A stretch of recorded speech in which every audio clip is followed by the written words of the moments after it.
Bonjour. I'd like to begin by showing you the new vocabulary for sports. The first page of sports that you see features sports that you play with a puck or a ball. That's a very important detail because when you start using verbs to talk about playing sports, of course you can always go back to your good old-fashioned pratiquer from the ER verbs, pratiquer un sport. But when you want to start talking about playing sports, you're going to use jouer as your verb for these sports that involve teams passing a ball back and forth or trying to get the ball from each other or using even a golf ball. These are the sports that you will speak of with jouer. But let's learn the names of the sports first. Le volleyball. Ah, le volleyball. Voilà. Le basketball. Le basket. Le basket.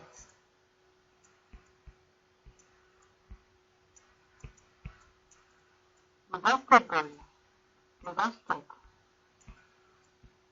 Le volleyball. Le tennis. Le tennis. Notice you pronounce the S at the end. Le golf. Le golf. Voilà. Le golf. Le hockey. Le hockey.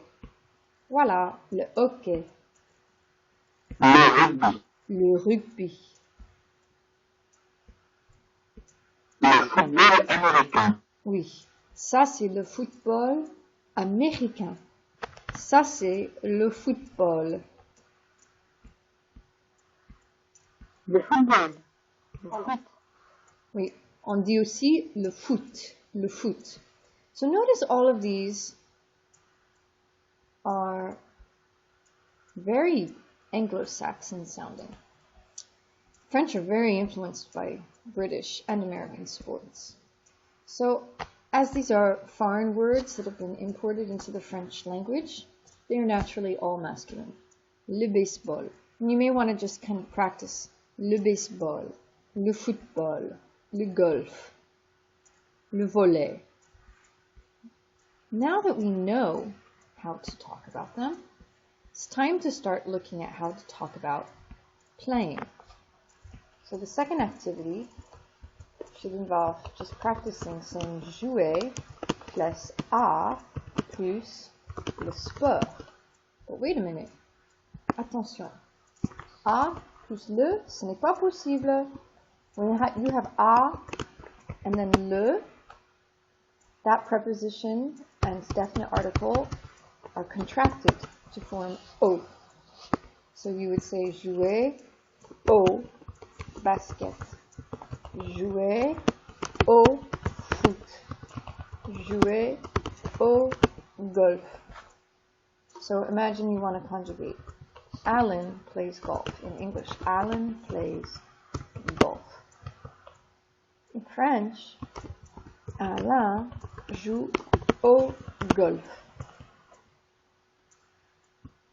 PJ plays basketball. In French, PJ joue au basket ou au basketball.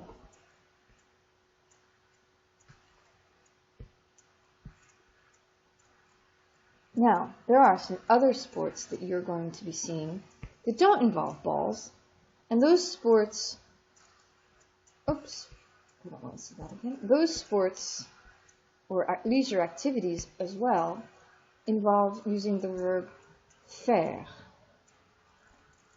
You'll see that both in Chapter 2, Vocabulary 2, and Chapter 2, Vocabulary 3. So how do we conjugate faire? I believe it's this one.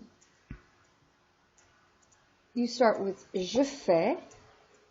That's je fais, tu fais, Fait for tu is exactly the same as je.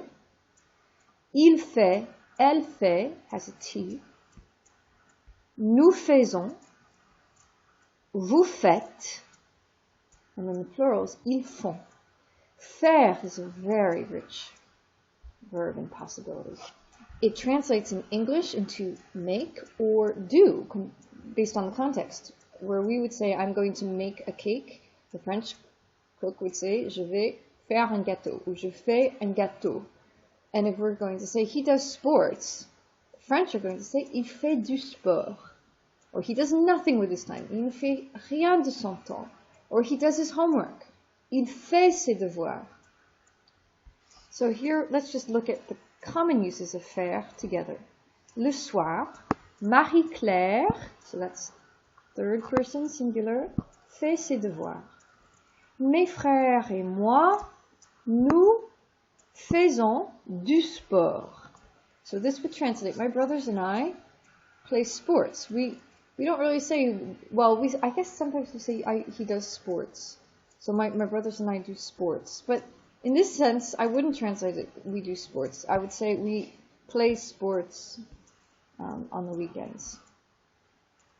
We use play much more often in English.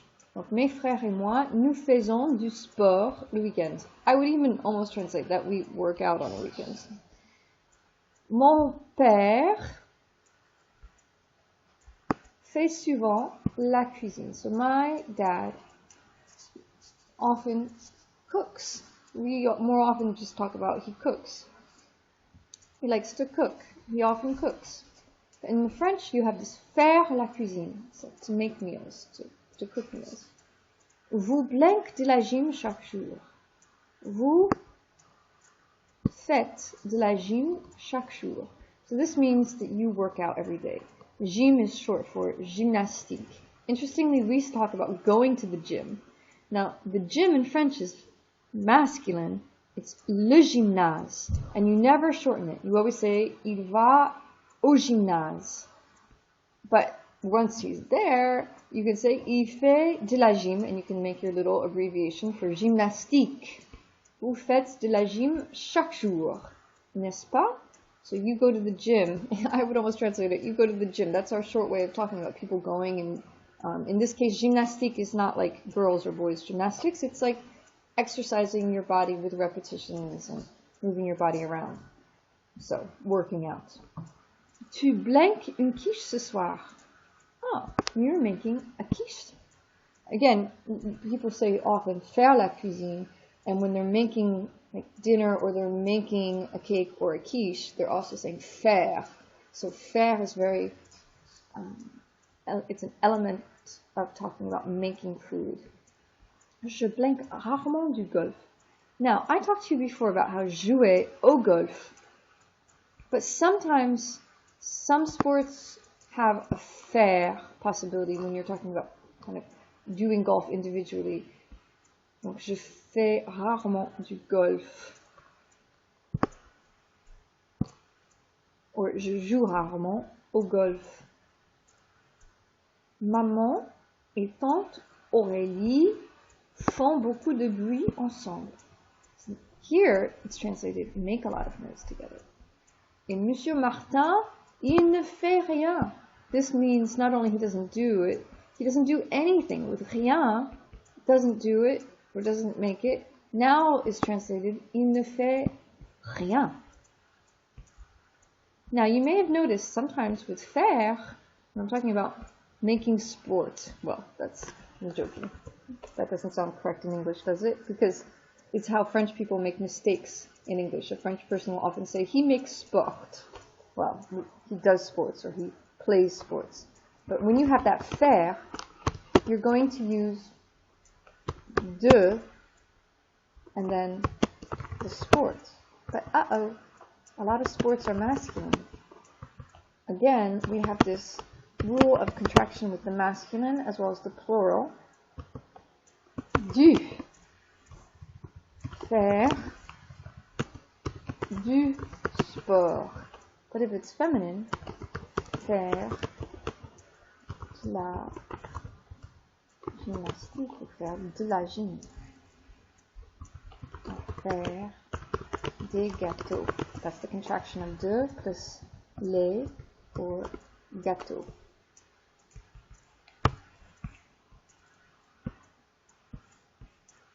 Let's look at how we can practice. Some of the first activities I have allow you just to practice without thinking about these contractions that I've pointed to. Just practice differentiating between jouer and faire. Les enfants, and you don't even have to worry about conjugating, oh la la, because they've put the jouer and faire in the position of being the second verb always in the infinitive. Les étudiants aiment faire de la natation. Les étudiants aiment jouer au tennis. Les étudiants aiment faire du cheval. Les étudiants aiment faire du jogging. Les étudiants aiment jouer au football. Les étudiants aiment faire du yoga. Les étudiants aiment faire de la marche. Les étudiants aiment faire du vélo. Et vous, qu'est-ce que vous aimez faire? Moi, j'aime faire du jogging et j'aime jouer au racquetball. This is, I think, a French person may not know that. Au squash. Claire Gagné aime rêver. Or aime faire de la marche. You can go back and use your book's hyperlinks or audio links in the ebook to practice some of these other expressions that come up, like faire de la natation, is to swim. Faire du cheval is to go horseback riding. Faire du jogging, obviously you can get that, is jogging, to go jogging. In English we would say to go jogging, in French, faire. I've been talking about approximate translations just to give you a sense that where in English you would say play sports more often, or go jogging, in French you're using jouer and faire. So these are very important verbs to learn. And then the rule of contractions with jouer à un sport. Oftentimes you're saying really le sport. Je joue au tennis, je joue au basket. Most sports are masculine. I can't even think of a sport that's feminine with jouer. So just always learn jouer au. And then faire, de la, de L apostrophe, if it begins with a vowel, du for masculin, or des for plural. And these are for sports that don't have balls involved, and they're more about practicing, training, working to race or to beat times. Vos préférences. Here, you're learning these new vocabulary words, but you're also learning to recognize the importance of the contractions. Du. So when I see du, something masculine is coming after it. De la, feminine. De L apostrophe, there's a vowel. So here, du, I can't choose la planche à voile, which is windsurfing. I have to say du ski nautique. I like to water ski is the translation. But in the French, we'll say j'aime faire du ski nautique ou je fais du ski nautique. J'aime faire de la... Well, I can't say jogging because jogging is le jogging. J'aime faire de la marche. J'aime faire de l'aérobic. I can't say gym because it's de la gymnastique, de la gym. So j'aime faire de l'aérobic. J'aime faire de la marche. Oui. If it was yoga, it would be du yoga. J'aime faire, I can't say plat plongée sous-marine, I have to say du surf. Faux. Je ne fais pas de surf.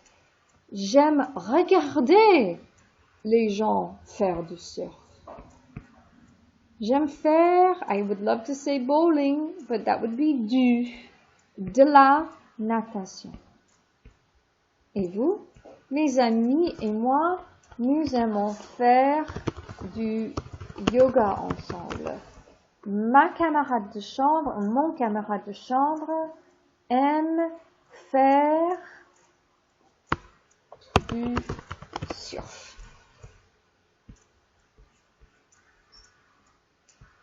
Now this is a great activity to fill in. I'm not emphasizing adverbs, but hey, they're very easy to put in. Tous les jours, régulièrement, de temps en temps. Tous les jours tells you that you do something, some verb, all the time, or in more specifically here, instead of toujours, every day, tous les jours. Régulièrement is regularly, not every day, but regularly, and de temps en temps is from time to time, sporadically. Occasionally, they translate it here. Est-ce que tu aimes faire du jogging?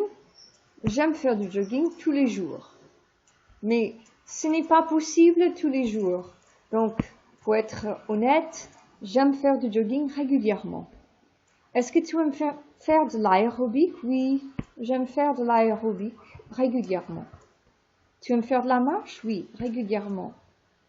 Tu aimes faire de la gym? Oui, mais hélas, je n'ai pas le temps, donc je dois avouer que je fais de la gym de temps en temps. Est-ce que tu aimes faire du vélo? Non, pas vraiment. They don't give us a no. I would say rarement. Je fais rarement du vélo. Est-ce que tu aimes faire de la natation? Oui, j'aime faire de la natation, mais encore une fois, je n'ai pas le temps. Donc, je fais de la natation de temps en temps. So, you tally up your scores with 1, 2, or 3. Donc, 1, 1, 1. Donc, ça fait 3, 5, 7, 9. Ah, quand même! Je suis ici. 9. Bravo! Vous êtes, now since I'm a girl, I'd say sportive. Vous êtes sportive. C'est très bien et très important pour la prévention des problèmes de santé et pour rester en forme. Continuez. If I had gotten that any higher, I might have been warned. Oui, vous êtes sportive, mais en général, c'est bien d'être sportive, mais attention, vous risquez de vous blesser. So I may make a recording where I just read out loud. Je suis sportive et c'est important parce que je reste en forme et j'évite les problèmes de santé.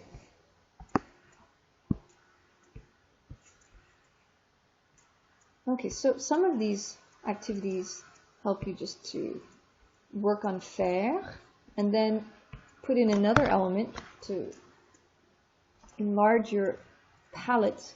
Now think about using vocabulary from the weather to talk about, or rather the seasons here. En été, Pierre fait de la marche. En été, elle fait du ski nautique. En hiver, so that will prompt me to use tu fais du ski alpin, etc., etc. En hiver, tu fais de la gym. En été, je fais du ski de fond. Ah non, ça, je fais du ski nautique en été. En hiver, je fais du ski de fond. En été, non, c'est pas je, parce que F-A-I-T, Marc fait de la plongée sous-marine.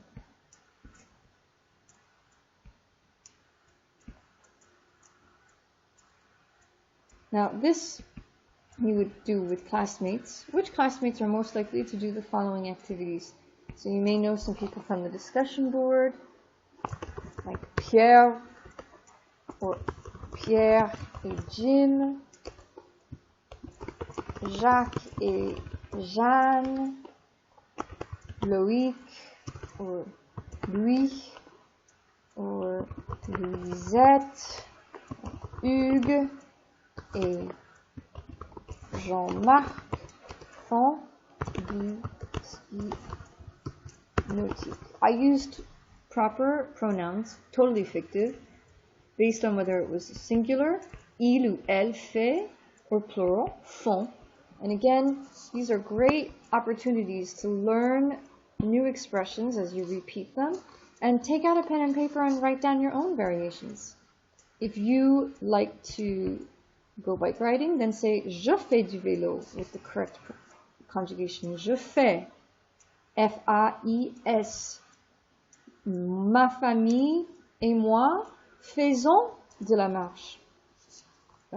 Les enfants Pierre et Jim font de la marche, alors que moi et mon mari faisons du vélo. You may, again, try to expand your palette.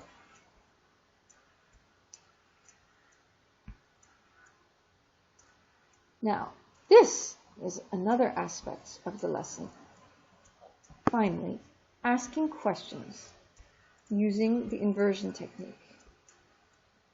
Do you see what's happening? All of these questions are using either a third person singular or a third person plural.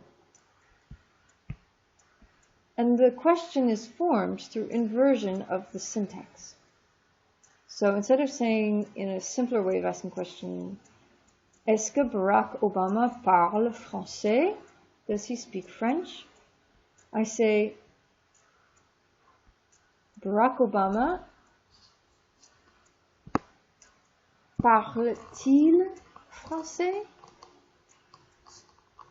I say parle,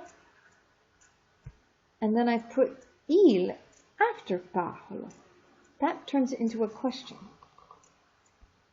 But I can't say parle-il, because that doesn't sound right to a French ear. The French ear wants to have a T. Parle-t-il français? Now, I talked about inversion. Inversion is easier to see if it's in the second person. Like if I'm saying, I'll show you here on my screen, tu parles anglais. I could invert that very straightforward in the second person. Parle, and I put in a hyphen, tu anglais. Now, in the third person, though, il parle anglais, or elle parle anglais. I have to say this. Parle, I put in my T, parle-t-il ou parle-t-elle anglais? But what if it is this proper, like Barack Obama, parle anglais? I can't say parle Barack Obama. I can't. But if I want to make sure that it's specifically referring to him as the antecedent, and I don't want any confusion about who il is, I may add in Barack Obama, but then I'm still inverting parle-t-il. Because I can't say parle Barack Obama anglais. And if I say parle-t-il anglais, it's correct, but it may be confusing. So I have to put in Barack Obama, parle-t-il anglais? Now, the only time you need to put in this T with the third person singular is with ER verbs. The verb être, no, not the verb être, the verb avoir, and the verb aller. The verb être, you don't have to, because look at this. Il est français. If I'm inverting it, I'll say est-il français? Oh, there's a T already there. All I have to do is pronounce it. It's the same thing with Barack Obama et Michelle Obama. Now I say parle-t-il. All I have to do is pronounce the T in parle, and I have the inverted question. Parle-t-il anglais. So this shows you some correct usages. Barack Obama parle-t-il français? Justine Hénin joue-t-elle au tennis? You may not even know who that is anymore, but who cares? What you do see is an ER verb, joue-t-elle. Les Français mangent-ils? Les Américains sont-ils fans de rugby? Martha Stewart aime-t-elle la cuisine française? Baryshnikov fait-il du ballet? So sometimes the T is already there and I just pronounce it. Sometimes it's not for the third person singular and I have to put it in. Joël et Emerald Lagasse cuisinent-ils bien? I just have to pronounce what's usually silent. Faudel chante-t-il en français? I had to add in the T there. Le Cirque du Soleil est-il américain? And I can tell you that non, c'est canadien. Okay, there are some more exercises that help walk you through these new expressions. There's even a little extra one where you get to use avec, mais, pour, to kind of, again, expand your palette. J'ai un livre pour toi. I have a book for you. Nous mangeons avec le professeur, with the professor. Je parle français, mais je ne parle pas italien. Je joue au tennis avec Marc. So I speak French, but I don't speak Italian. I play tennis with Mark. Okay. Let's just go back to this fun. Les questions. And you can practice putting things in the right order. Like, right, je parle tel japonais. So just play with these. Do it yourself. Play with these to form a sentence. Some of them may take you some time. Once you've achieved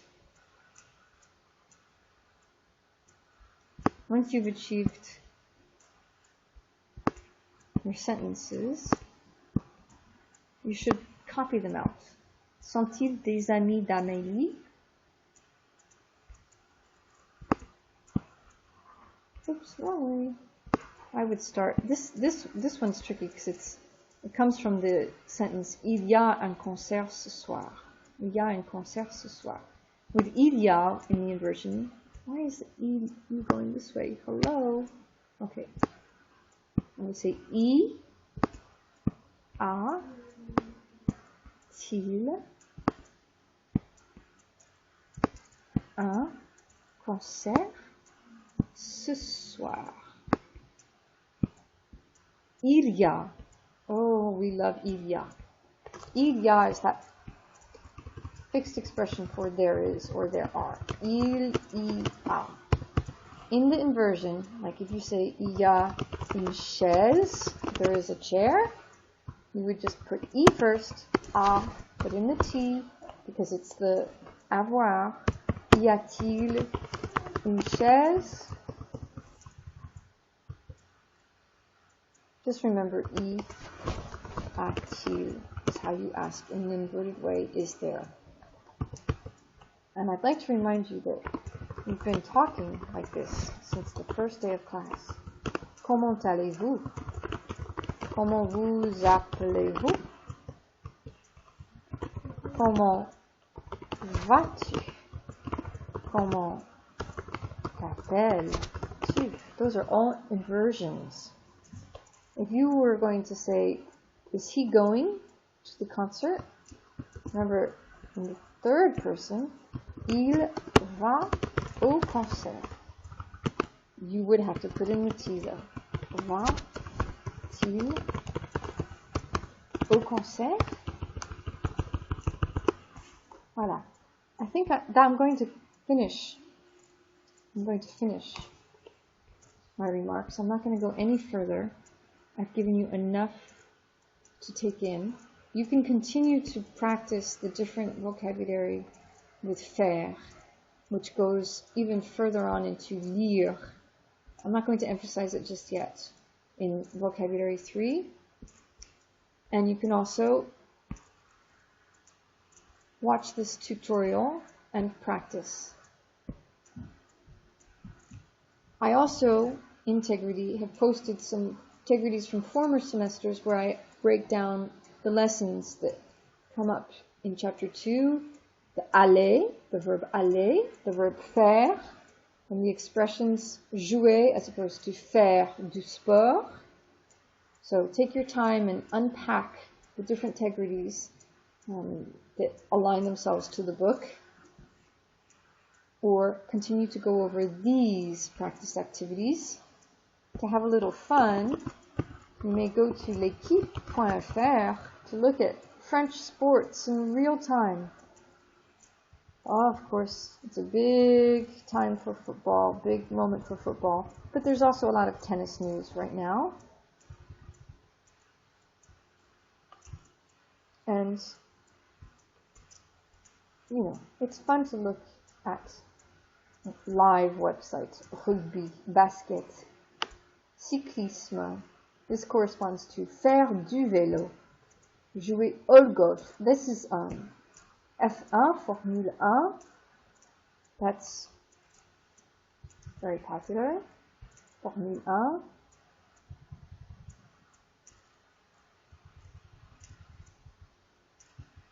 Ah, c'est faire. Je fais un putain de boulot.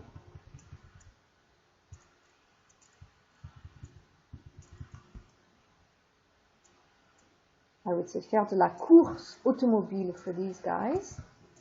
We also have motocross, faire la moto. Voilà, bref. Have fun exploring. Make it real. Play with the different expressions that you see. Ok, bon courage!